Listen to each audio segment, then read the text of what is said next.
Hi, my name is Christian, and I'm basically coming to you in a channel called 2perfect, 2imperfect. Growing up, my childhood was taken away from me early. Um, my great uncle and my uncle both molested and raped me. They took my innocence when I was only in the third grade. My the rest of my family just destroyed me even worse, mentally, physically, and emotionally. My mom was there, but then she wasn't because my mom was really never mom at that point in time. She had us young, so she did what she did, and she's not a bad mom because she took care of us, but I wish she was more of a mother figure. I wish she was there more. My grandma was, my great great grandma was who held us together. She was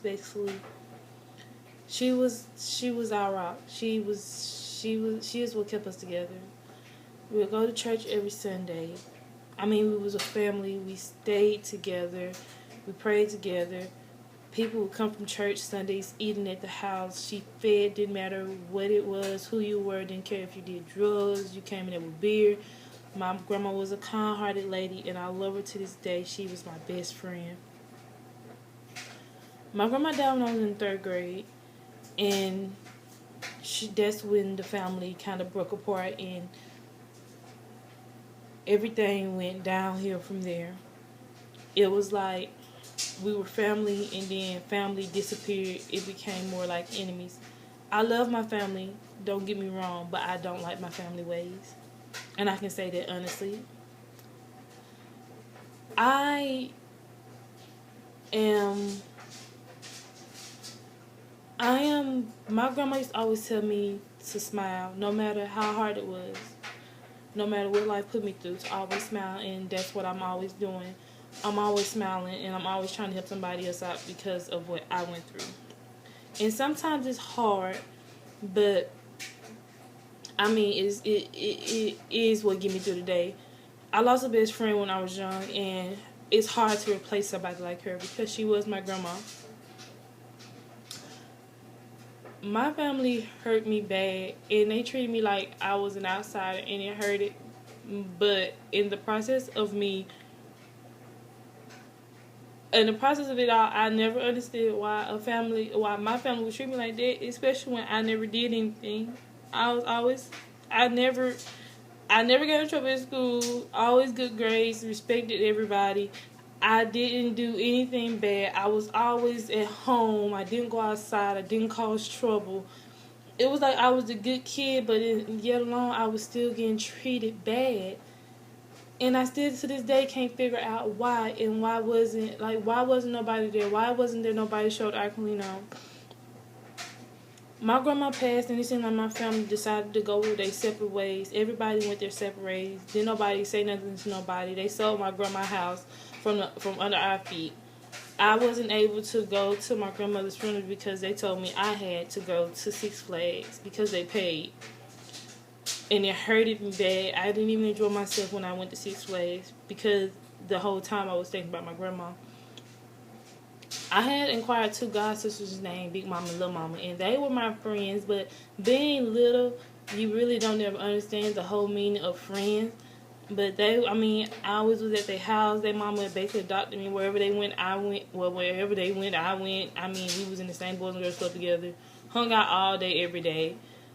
And they were good, but sometimes being little kids can be mean, and they were very mean to me, no matter how nice I was. They were very mean to me. I didn't really pay them much attention then, and I still don't now because I still consider them sisters.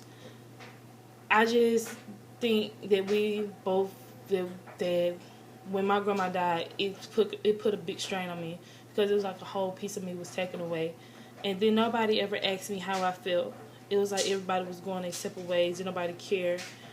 I mean, people was treating me bad.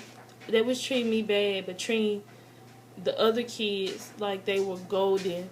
They beat me and my brother. I mean, beat us, and I saw them beat my brother with a belt, and my brother had the belt buckle print in his chest. And you only saw me and my brother get beat like that. You did not see the rest of the kids get beat. It was like they was taking all the anger out on us because of something that they were not happy about. And we couldn't do nothing about it because we were kids. We didn't know anything about DHR. We didn't really care. We just continued to live. As long as we had each other, it was okay. I don't understand what I went through growing up, but it hurted, and it really caused me to become emo, and I was very emo. I was a cutter. I tried to kill myself, but through the whole time, I could never go through it because it was something that kept me here. And I grew a distance from the church. I grew a distance from my family.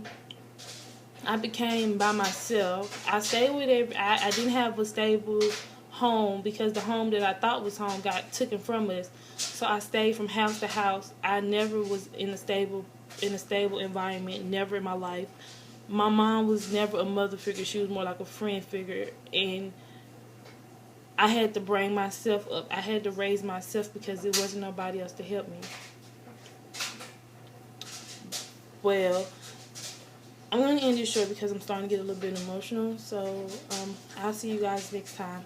Bye. Welcome to Too Perfect to be imperfect. Thanks for watching.